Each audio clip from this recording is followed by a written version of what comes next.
Hey guys, Sai here. So, as we did at the very start of episode 3, just a quick disclaimer once again, this is the second half of the humongous episode 3 that I accidentally recorded because completely lost track of time. This will be over as of this episode, and starting next episode we will resume the new normal of proper length episodes, doing 10 times instead of 20, with the usual intro and outro as you will hopefully have come to expect. So that in mind, enjoy episode 4, and I will see you guys next time for episode 5. Thank you very much. Got a hero level up again, so we're gonna slap this one on to another 5% to everything, which is nice. So that's a 10% bonus overall now. I'm going to end this turn. I could have moved my soldiers, but I just forgot, if I'm honest. I'm going to keep reactivating the glass steel booster. I'm going to hit this camp here. Tetikes, so many Tetikes. So let's attack them. We lost a marine. That's upsetting. But we did kill them all. And I completed a legendary deed. I completed be the first to pacify 8 villages, and my reward was tactical training. Joy! There we go. I'm now tactically trained. I was not tactically trained, and then I was. So ain't that pretty? So let's find... So I need another marine to replace the one I just lost, and I can't build one because of reasons. Oh, there's a full army in there, that's why. So you need a name first and foremost. My poor wild eaters, they did not last anywhere near as long as I'd like, and I can't rename them because that is what I've decided is going to be the case. So we've done Dark Angels, we've done Night Lords, we have done the Wild Eaters. Who else do I like? I love myself a bit of the Salamanders, so there we go. We have Salamanders.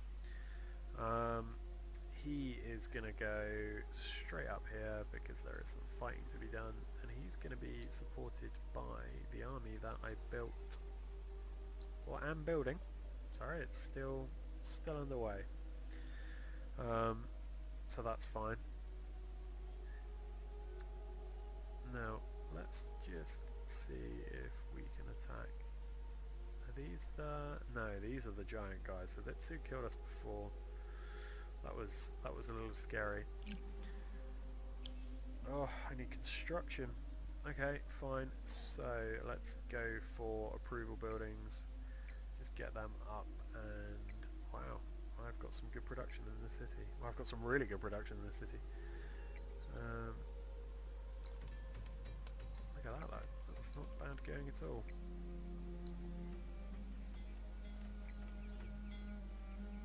So this is adding 15 production, 13 production, 15 production. We'll end the turn there.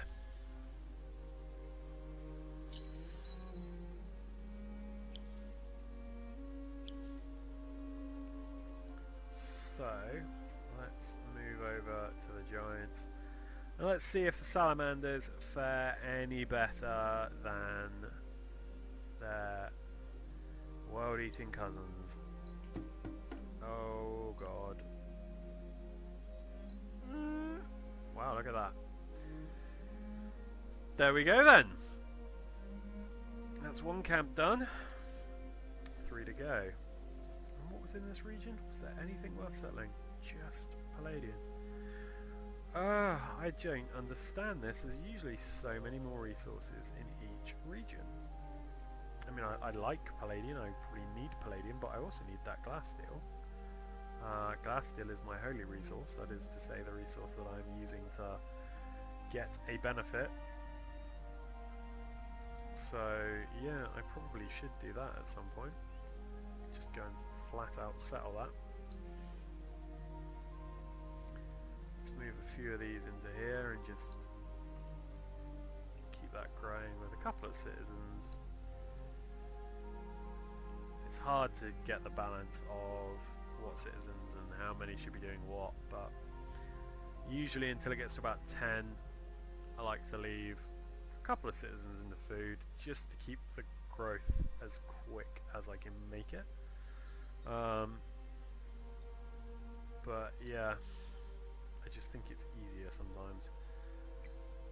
It can be sped up with things like wiping out the camps and rebuilding them, but leaving a couple of citizens in food just to keep this growth timer as high as is humanly possible is not a bad thing either. I've got a unit to move. Oh, the Night Lords, that's right, we were going over here, weren't we? And we were going to attack this camp, and we are just going to go for the straight hit, and we are good. Fine. So it's another camp that we can rebuild. We'll add that to the queue, and we will end that turn. Moving on to turn 53, we will get our legendary building next turn. We're going to get some watchtowers, we're going to get all kinds of line of sight going on. We are going to go and attack another of these giant camps because we just don't care, we've given up. Rumblers, bloody size of them, so much health. Gonna hit him, they dead. I'm gonna move over to the other one, she's just there, look. And then we're gonna hit them as well.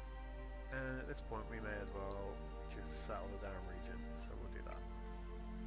So we will do that too. So, all units can I move? This one, let's get him going over here. Just having a look around. Another Jotus camp.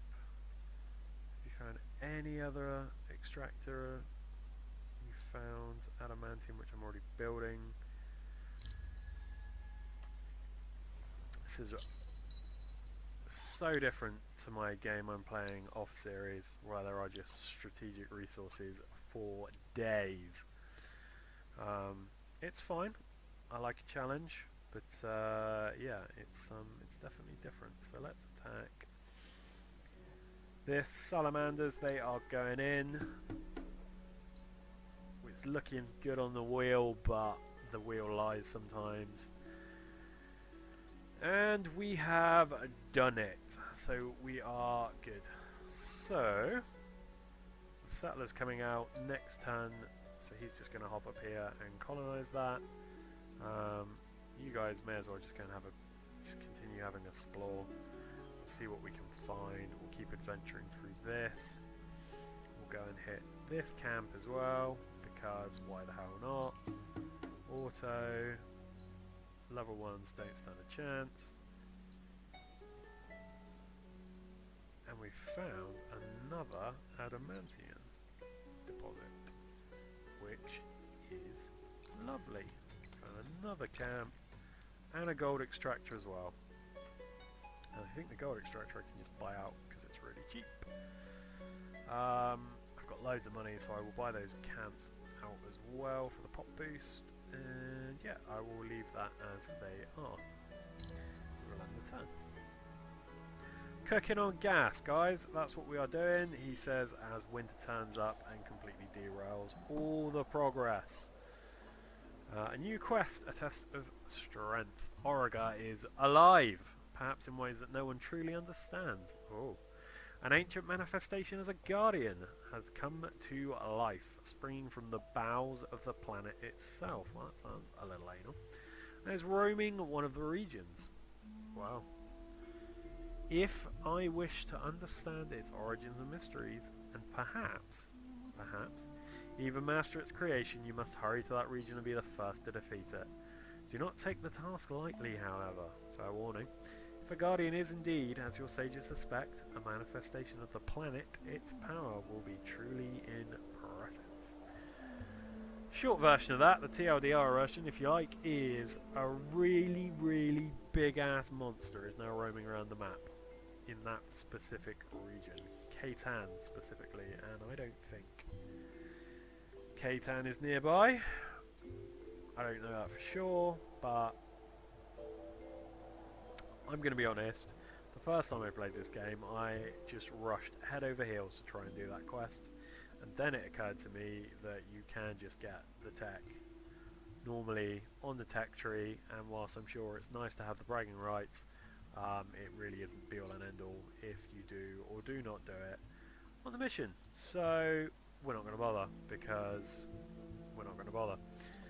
We do, however, have another army, which means naming another army, which means I already know, because we are going the Raven Guard, not the Rave Guard, or the Raven Guard, but the Raven Guard, who I think are the 19th Legion, if I remember correctly. I'm kind of guessing on that, but I'm pretty sure it's around that. I need to build stuff here as well, so we will go for Granary to speed and growth, and we will go from Empire, or Glory of Empire, to speed approval. Not approval, influence, whatever this one's called. The amount of influence, it is influence, I keep forgetting that. Central market to boost approval, and then just to counteract that we'll do a border expansion, because why the hell not? So we will do that to get a nice science boost as well. And we're not going to end the turn because I've got more building to do. So in my capital I'm going to build these two canal locks and defensive wards. These give you, I think the bonuses are quite good, because you can only build these once in your empire, so it makes sense to put them in your capital. I've always been a big believer in just dumping all the good stuff in your capital and just having an insanely good city that just pumps out resource like it's getting out of fashion. Then Parandi, we will go for the public granary, and we will grow the border as well, just to see what good stuff we can get incorporated into the city. I don't normally recommend doing this in winter, because it's kind of a pain in the ass, if I'm honest, because you can't really see the tiles at their full potential, but sometimes you just have to do it. It is what it is. So let's end that turn.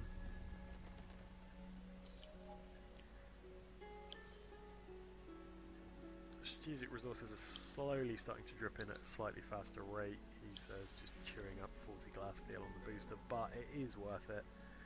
Resource boosters are just great.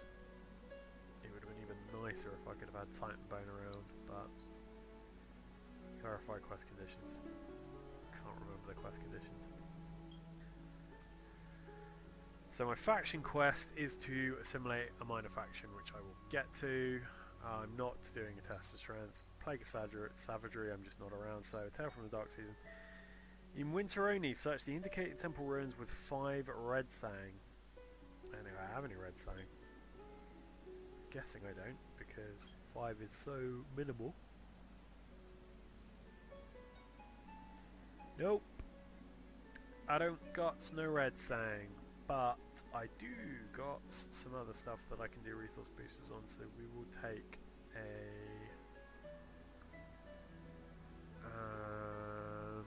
we'll absolutely take a spice booster, plus 50% food and 5 approvals for 30 spice. Done. Gold, minus 50% on upkeep and plus 5, we will do that as well. Smashing. Moves to be made.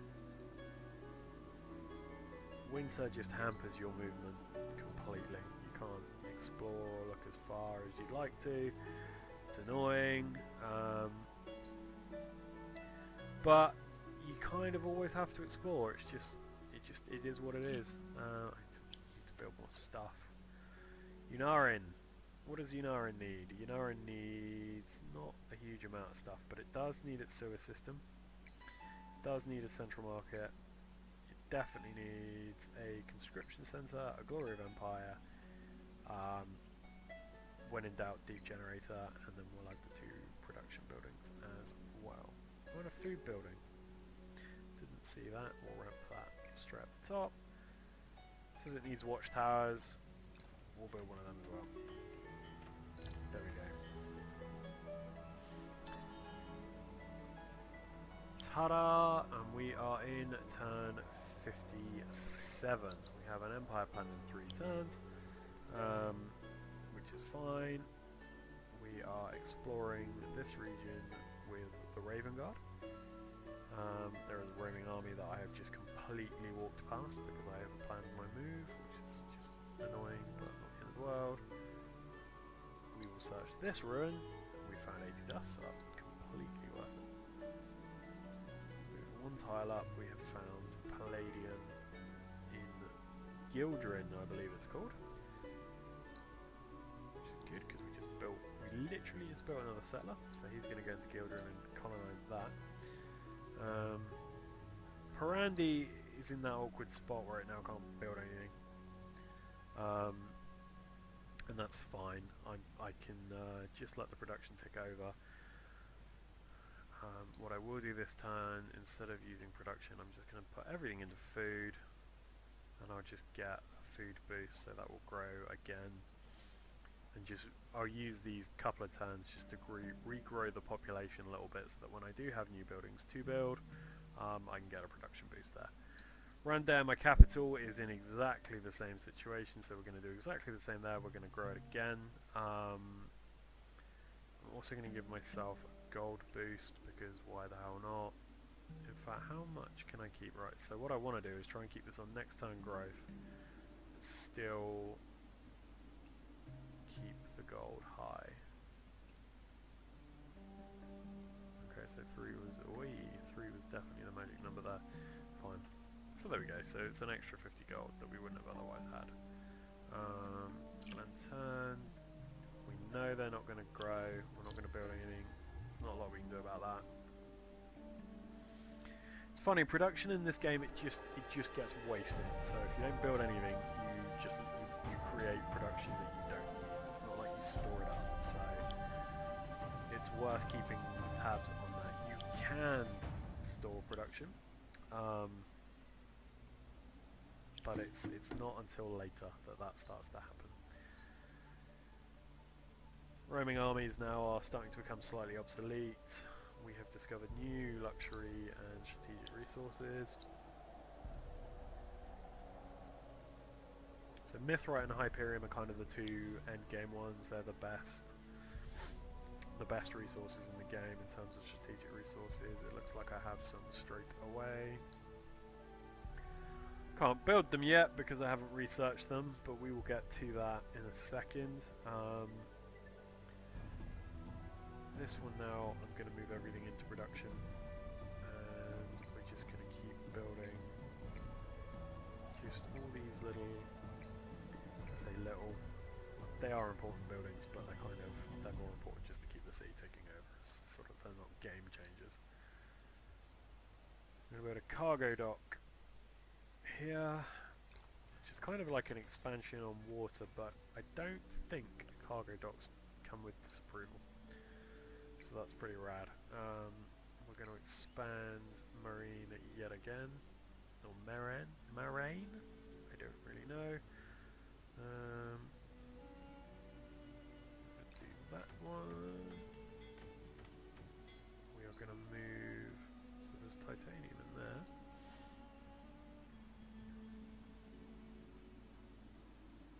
So we found titanium. Titanium we like. Titanium makes good weapons. We're going to keep exploring this one, just see if we find anything interesting. He's going to go over here. He is just going to walk into the middle, and we'll just try and get some line of sight on some stuff. And then this Joe is going to attack this camp.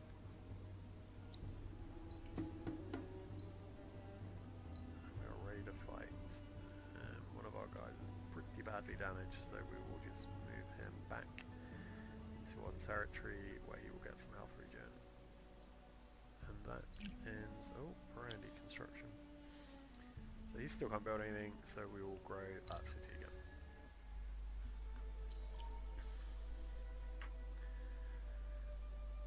There we go, fine. Now, on 59 we get another governor level. So we are now going to take the last of these for 10% on everything on the city. So we now have a 20% bonus to everything in total, which is just great. Saying that, it just occurred to me I didn't actually. I took whoops. I took stage 2 before I took ignore winter, so that's a fail. So we're going to take ignore winter. There we go. You say I'm not going to do anything stupid this video, and then you proceed to do just that. So that's fine. So winter does not scare us in our capital anymore, just as winter ends. But that's fine. We have moves to be made. These are the Urshes. Those are those big giant guys, I believe. I don't really want anything to do with them at all. I just want to explore this district. Let's see what other juicy things are in the region. This is the demon region. So we will definitely colonize this because I want to assimilate the demons into our way of life at some point. Because why the hell not? They're good, they hit hard, they're great shock troops. We've got titanium in this district, which makes me immediately feel better about it, so we will definitely look to set up somewhere here. We have just the production in this place is just great because there's forest tiles, 4 days. So let me see about finding somewhere with approval. So we get approval here, but the production is actually quite low. 6 production with approval. Over here we've got 9. See, it's weird, there's so many jungle tiles, but the production's not great. However, in fairness, we're going to be building lumber mills, so we will get some sweet production from this regardless. So we are just going to put it here to get the early approval tile and get another city down, and we're going to up here. This looks kind of stark, but if we could get someone with maybe 10 approval or thereabouts, that'd be great. 10 approval, 10 production, sorry. That's a strong spot, remember that. So 6, 11, 10, 11, 10, and then conversely around here we're getting 8, 7, 9, 14, 10. I don't think we're going to get quite... Looks like this is going to be the one. So we are settling, we are adding new and exciting regions to the empire. We are building more buildings. We are doing what we always do and building extractors. We are building camps to immediately replace and replenish our citizenry. We are building resource extractors because they make the world go round, and watchtowers because they let us see more stuff. And really, who doesn't want to see more stuff? So, the good news is I'm now at the point in the game where these original 4 buildings cost just nothing to buy out. So we're going to do all of them because that's just an absolute bargain. We're going to do that for 45 gold. For 300 gold we're going to immediately raise the population. And then straight away we're off to a great start on that city, and we spent barely any gold doing it. We're going to do exactly the same over here. So we're going to go for our 4 buildings, which we are going to immediately buy out. We are going for a lumber mill, which we are going to break habit and also immediately buy out. And then we are going to a glass steel, which you guessed it, we're going to buy out. A spice extractor, which you guessed it, we're going to buy out. A titanium extractor, and you already know what I'm going to say next. And then the grass silk. Palladians are the expensive ones. Those ones we are not going to buy out. Then we're going to buy watchtowers, kind of where we need them, most importantly on the edge, and a Gelderus as well. So that's all fine and dandy. What troops can we move? So we can move these guys, so we'll just go a little bit further into this district and just reveal these last few tiles, see if this is hiding any other resources, and then we are going to do exactly the same here. But we're not going to move you guys because I would quite like for you to just have some health regen, so we're going to go on to turn 60, which we're not going to do because it turns out we've got to build some stuff, which we can't do, so no. Parandi can still not build anything, so I'm just going to keep growing Parandi. And then we go on to turn 60. So we're at the end of a tech tree. We're getting attacked. That's always fun. Yeah, as you know, I've been doing 20 turns a video, so I am going to stop here. This battle will be the first thing we do next time. But yes, I have been Sai. I have been making this video for Master of None Networks. Check us out on Facebook, like and subscribe us on YouTube. If you want to slate me or mock me or agree with anything I've said on the off chance, feel free to put something in the comments. We will come back to you, and yes, look out for more Endless Legend because it is on the way. Thank you very much, and I will see you next time.